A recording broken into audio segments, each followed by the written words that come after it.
uh, how many years? 53 years this May that we had our first date, and we dated, I guess, for about a year and a half when we got married. And we married in October of '57.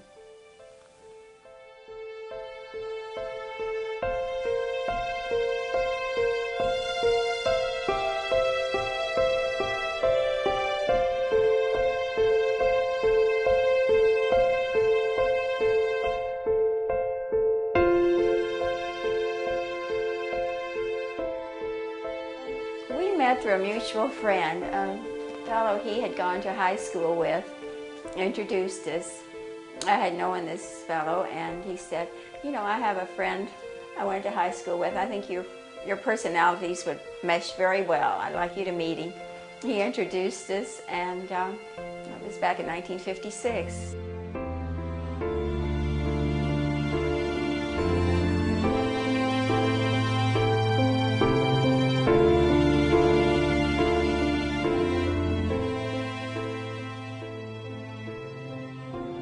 I always say that Carl Lish knew what he was doing when he said we'd mesh well.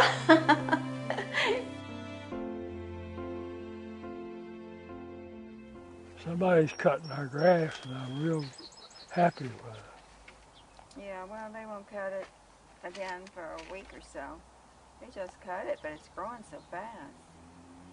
8 years ago, I noticed Bob was somewhat diminished in his ability to reason and give good advice and just generally think things through.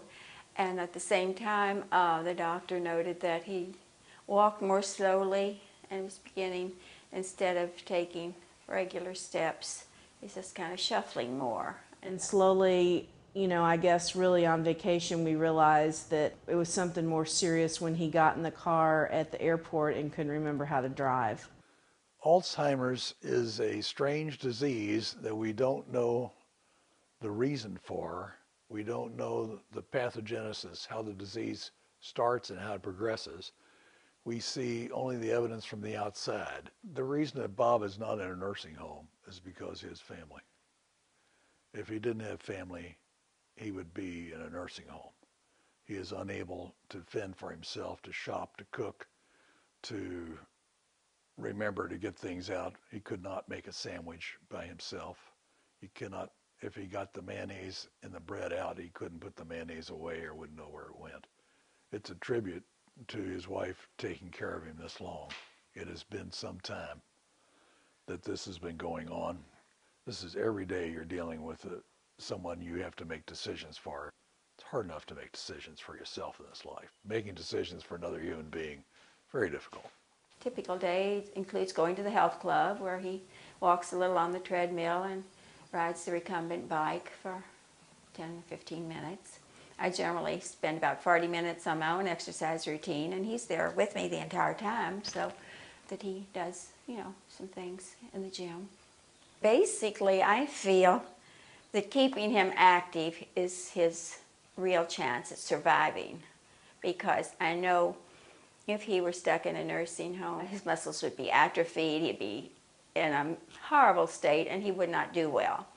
So I'm willing to push, pull, prod, and do whatever I have to keep him going. So clean. Come on, Robbie, we're going to walk outside, out front. The obsession with sweeping is characteristic of Alzheimer's. I mean, that's kind of one of the things they do. They get obsessive about things. He's obsessive about recycling. He's obsessive about sweeping. I think, too, he just wants to feel useful and like he's doing something, and that's one of the ways and one of the things he can still do. It scares me a little bit that he does go out and sweep so much, because I'm afraid he's going to fall and lose his balance. I wish he'd quit, but it's not going to happen. My mother is doing an awesome job taking care of Dad. I mean, she is just amazing. I hope that I will be able to be as great with him as she is. I mean, she tends to his every need. She's got patience, endurance. You know, she runs out a little bit at times, but I think we all will. I'll give you this metro section, too. Yeah, I got 6 pages. You got 3 pieces. National news, local news, and sports. One of the big things to me that I miss most is the interaction with other people and going to the theater and concerts and traveling, all of which now seem, that it's not a good idea because he gets restless. Don't worry about it. Come on in and watch your TV. Okay. Come on now. There's something called the sundowner syndrome. For a lot of Alzheimer's patients, after sundown, they get a little restless. So I've noticed that it does happen. Like, this obsession with the brooms, wanting to put them in and secure them. I think my mom will enjoy the move to Texas. I think she'll enjoy having the social part, with interaction with the kids and with myself.